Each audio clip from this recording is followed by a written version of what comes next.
AI 툴을 쓸 때 좀 더 효과적으로 유용하게 활용할 수 있습니다라는 방법들을 제안을 해드리고 있습니다. 대표적으로 이제 역할을 부여하는 방법, 상황을 상세하게 설정하는 방법, 단계적으로 접근하는 방법, 더욱더 수준 높은 답들을 만들어 줄 겁니다. 하나하나 좀 설명을 드리면은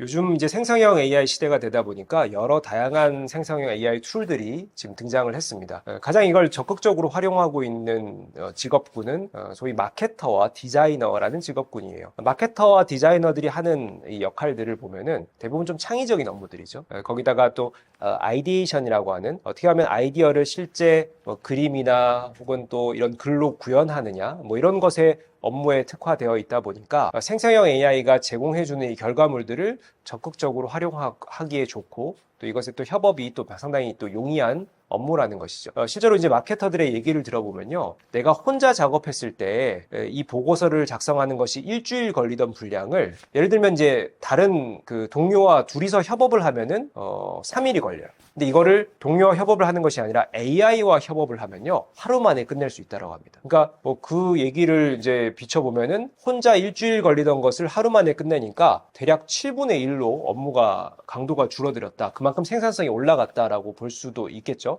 그리고 이제 여러 실험 결과들로 이제 발표된 자료들을 좀 소개를 해드리면은 MIT가 이런 재미난 실험을 진행했어요. 이런 챗GPT나 생성형 AI를 썼을 때 일반 오피스 업무를 하시는 분들이 얼마나 작업 효율과 작업 성능이 올라갈까라는 이제 실험을 진행을 했는데 MIT의 보고서 발표 결과에 따르면은 작업 시간이 평균적으로 40% 정도 단축이 되고 이 결과물 즉 퍼포먼스의 향상이 약 18%가 고도화되었다라는 겁니다. 그 말은 어찌 됐든 우리가 특정 업무에 국한하지 않고 이 생성형 AI라고 하는 것이 우리의 업무의 효율이라든지 효능을 더 키워줄 수 있다라는 점, 우리가 충분히 여러 사례로 지금 입증이 되고 있다라는 점이고, 우리가 유사한 사례로 좀 비유를 하자면은 우리가 1990년대 인터넷 시대가 열리면서 우리가 정보 검색을 위해서 포털 사이트를 지금 쓰고 있지 않습니까? 이 포털 사이트라고 하는 것의 뭐 효용이자 기능이 우리가 정보의 어떤 접근성을 높여주는 것이죠. 내가 특정 정보나 지식을 찾으려고 할 때 사람에게 전화해서 물어보고 도서관에 가서 책을 찾고 했던 정말 70년대, 80년대 시절에 비하면은 스마트폰이나 컴퓨터에 대고 그냥 키워드만 입력을 하면은 관련된 지식을 찾아주죠. 정보의 접근성이 훨씬 더 좋아졌다는 점에서 우리가 여러 업무 영역 중에 정보를 찾는 이 검색의 과정이 매우 효율화되고 작업 시간이 단축됐다라고 볼 수 있죠. 자, 그러면 지금 이 생성형 AI는 이런 관점에서 어떤 분야에 이런 효용을 제공하느냐라고 하면은 어떻게 보면 정보의 검색과 함께 마지막 단계의 이 완성도를 높여주는 작업까지도 AI가 수행해주죠. 왜냐하면요. 우리가 네이버나 구글에다가 검색했을 때는 특정 지식이나 정보를 우리가 또 들어가서 내가 원하는 정보들을 발췌하는 또 과정과 노력이 필요하죠. 근데 AI는요, 여러분들이 질문만 잘 하시면은 내가 원하는 나의 요구사항에 맞게 최종적인 답을 작성을 해줍니다. 즉 우리가 검색을 해서 이것을 읽고 판단하고 발췌해서 최종적인 결과물을 만드는 일련의 이제 3가지 단계가 있었다라고 하면은 이 단계를 AI가 한꺼번에 제공을 해주는 것이죠. 결국 검색과 품질을 동시에 잡아준다. 효율과 효능을 동시에 잡아준다라는 점에서 저는 이 AI를 썼을 때 얻을 수 있는 여러 업무의 이 효과들을 이렇게 설명드릴 수가 있을 것 같습니다. 많은 분들이 특히 시니어 분들이 AI가 어렵다고 내가 이걸 뭐 꼭 배워야 되냐 또 이런 또 푸념들을 늘어놓으십니다. 근데 AI 시대는 이제 막 시작이 됐고요. 새로운 툴들이 또 계속 생겨날 거예요. 그 말은 새롭게 생겨난 툴은 그 어떤 세대들도 어떤 사람들도 처음이라는 거죠. 내가 이것을 조금만 익히면은 남들보다 한 발 앞설 수 있는 새로운 또 기회가 제공된다라는 것이고 이것이 이제 모든 이들에게 생소하다라는 점에서 다 공통적으로 이것에 또 배우는 과정이 필요하다라는 것이죠. 또 하나 여러분들께 자신감을 제공해드리고 싶은 관점이 뭐냐면요.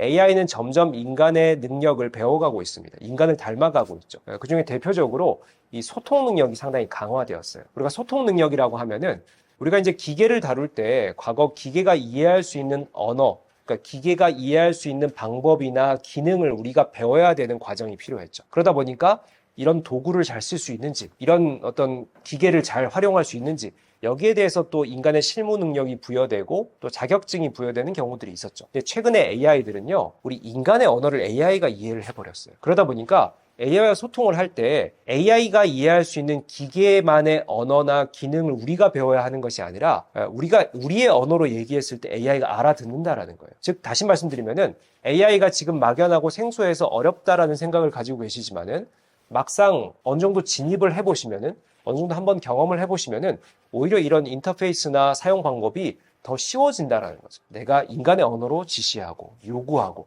AI가 알아듣고 그것을 이행해 준다라는 점이죠. 이런 점에서 우리가 좀 막연한 두려움을 갖기보다는 내 분야에서 관련된 툴들을 한 번씩 써보면서 경험치를 늘려가신다라고 하면은 아마 충분히 이런 또 편리함을 느끼실 수 있을 것이라고 생각을 합니다.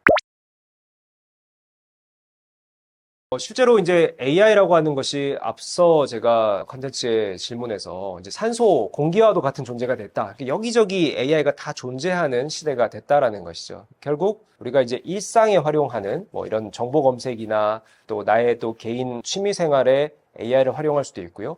내 업무의 생산성을 높일 때 활용할 수도 있고요. 혹은 또 세상의 변화에 새로운 어떤 가치들을 얻을 때도 또 AI 툴을 쓸 수가 있습니다. 즉 우리가 이제 여러 영역에서 AI 툴들, AI 기능들이 탑재가 되면서 이 용도가 정말 무궁무진해질 것이라고 생각을 하는데요. 물론 그럼에도 불구하고 이제 계층별로, 연령별로 우리가 쓰는 AI에 대한 용도가 달라질 수가 있습니다. 예를 들면 10대, 20대들은 좀 이제 재미, 취미를 위한 활동들에 AI를 쓰거나 혹은 또 학습의 보조 도구로서 뭐 과제를 작성할 때 혹은 내가 어려운 지식들을 공부할 때 AI의 도움을 얻는 툴들을 또 적극적으로 활용을 하겠죠. 그리고 이제 사회에 진출해 있는 3, 40대 우리 또 직장 생활을 하시는 분들은 업무 자동화라든지 뭐 효율성 향상에 AI 툴들을 쓸 수가 있습니다. 앞서 말씀드린 마케터들이 보고서를 작성하는데 AI와 협업을 하고요. 디자이너들은 내 머릿속에 구상한 아이디어들을 AI가 직접 디자인하고 실제로 설계도를 만들라고 또 AI를 통해서 협업을 할 수가 있고요. 또 저 같은 경우에는 논문을 작성하거나 요약할 때 또 AI를 요긴하게 활용하기도 합니다. 50대 이상의 시니어 계층들은요. 일상생활에 또 새로운 여가 활동들을 위해서 AI를 또 활용할 수가 있죠. 실제로 AI는 여러분들의 일거수일투족을 이해하고 있기 때문에 내가 원하는 컨텐츠나 내가 원하는 정보들을 적재적소에 제공을 해줍니다. 근데 중요한 것은 내가 이런 디지털 툴, 플랫폼들, AI를 많이 쓰고 있으면 쓰고 있을수록 AI는 여러분들에 대한 이해도가 높아진다는 거예요. 즉, 내가 AI의 이기를 얻으려면은 이 툴에 내 데이터들을 많이 제공해야 된다. 즉 다시 말하면은 내가 이런 툴들을 많이 쓰면 쓸수록 AI 혜택을 더 크게 볼 수 있다라는 점에서 우리가 시니어 분들도 좀 적극적으로 이런 여가 활동이나 취미 생활에 관련된 툴들, 플랫폼들을 사용해 보시는 것, 여기에서 또 새로운 혜택들을 얻으실 수 있을 것이라고 생각을 합니다. 지금 현재 현존하는 생성형 AI의 기반 기술, 우리가 트랜스포머라는 알고리즘, 어텐션이라는 알고리즘이 있는데, 이 알고리즘의 기술적인 한계가 실제로 이제 할루시네이션이라고 하는 앞서 제가 질문에 답드렸던 이 환각 현상이라는 일부 한계도 있습니다. 또 하나는 우리가 특정 분야에 국한되어 있는 AI는 다양한 영역의 데이터를 또 고려하지 못하는 또 이런 또 영역의 한계가 지어지는 AI 툴도 우리가 이제 이런 한계를 생각해 볼 수가 있습니다. 그렇다면은 우리가 좀 AI를 어떻게 하면 좀 현명하게 활용할까? AI의 능력치를 최대한으로 끌어낼까라는 것은 이 지금 현존하는 기술의 수준에 비춰봤을 때 또 우리 인간의 활용 능력이 중요시 된다라는 점이죠. 실제로 많은 AI 전문가들이 AI 툴을 쓸 때 이런 방법들을 쓰세요. 이렇게 하면은 좀 더 효과적으로 또 유용하게 활용할 수 있습니다라는 방법들을 여러분들께 다양하게 또 제안을 해드리고 있습니다. 대표적으로 이제 역할을 부여하는 방법, 상황을 상세하게 설정하는 방법,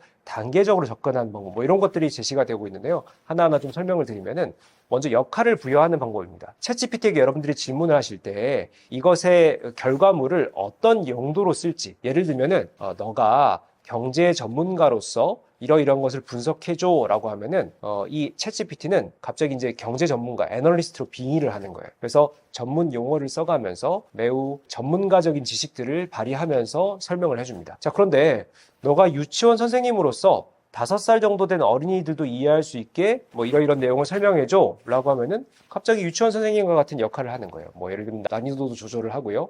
또 선택하는 단어들도 또 이런 용어들도 바꿔가면서 이것에 맞게 설명을 한다라는 것이죠. 바로 이것이 역할 부여에 해당되는 겁니다. 그러니까 같은 질문을 할 때 챗GPT에게 어떤 역할을 설정해 줘야 따라서 이 결과물의 컨셉이나 어떤 난이도가 조절이 된다라는 점입니다. 여기는 또 추가적인 배경 설명이 중요하죠. 앞서 제가 환각 현상을 방지하는 방법으로 백데이터를 제공하고 다양한 배경 설명을 하는 것들을 또 소개를 해드렸죠. 즉 우리가 특정 질문을 할 때 단도직입적으로 이렇게 단순하게 질문을 하는 것이 아니라 배경 설명을 하고 데이터를 제공하고 또 이런 또 필요한 지식들을 AI에게 일부 학습을 시키는 이런 문답의 과정을 통해서 내가 원하는 질문을 최종적으로 해낸다라고 하면은 AI는 앞서 제시한 여러 가지 배경 설명이나 데이터들을 활용해서 더욱더 수준 높은 답들을 만들어 줄 겁니다. 자, 그리고 이제 예시를 제공하고 피드백을 주는 방법이 있는데요. 질문에다가 일부 내가 좀 차용하고 싶은 예시를 이런 유사한 어떤 형태로 답을 해달라. 이렇게 제시하면은 그 예시의 어떤 컨셉이나 문체 혹은 또 이런 그 흐름에 맞게 또 맞춰서 설명을 해주는 경우가 있고요. 또 AI가 답을 해줬을 때 이 답이 마음에 들었다 혹은 어떤 부분에 내가 유용했다라는 것을 피드백을 주면은 내가 사용하는 그 AI 툴의 어떤 상황 설정이나 이런 것들이 나에 맞게 업데이트가 되면서 내가 원하는 목적에 맞는 답들을 AI가 제시해 줄 가능성이 점점 더 높아진다.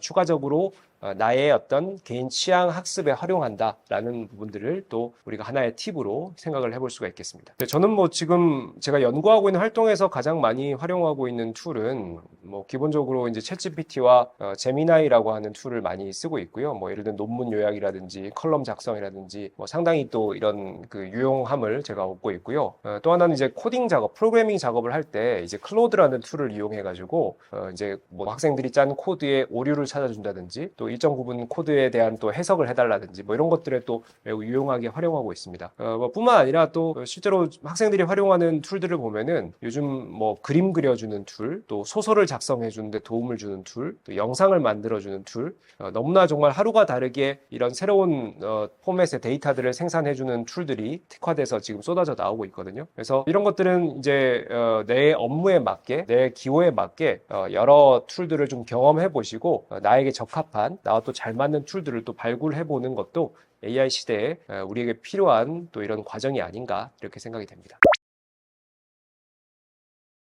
요즘 이제 디지털 기술이 정말 세상의 전면에 부각되는 시대인 것 같습니다. 특히 AI, 비트코인 관련된 여러 세상의 변화가 동시다발적으로 이루어지고 있는데요. 자, 이렇게 과격한 변화가 진행될수록 우리가 좀 가까운 미래를 볼 것이 아니라 좀 먼 미래를 예측하는 것이 필요하죠. 우리가 세상이 어떻게 진화할까? 우리가 이 기술을 가지고 인간이 어떤 혜택을 얻을까? 이런 큰 그림을 그리시고 이 기술들에 접근을 하신다라고 하면은 우리가 작은 선택을 잘못했을 경우에 얻는 피해를 최소화하고 우리가 큰 방향에 대해서 새로운 기회를 발굴하고 미래를 예측하는데 좀 더 효과적인 어떤 방향, 어떤 나침반이 되지 않을까 이런 점에서 좀 큰 그림을 그리고 이 미래를 구상해 보시라 뭐 이런 여러 다양한 지식들을 또 배워나가는 어떤 노력들 필요하시다라는 말씀을 당부드리면서 말씀을 마무리 드리도록 하겠습니다.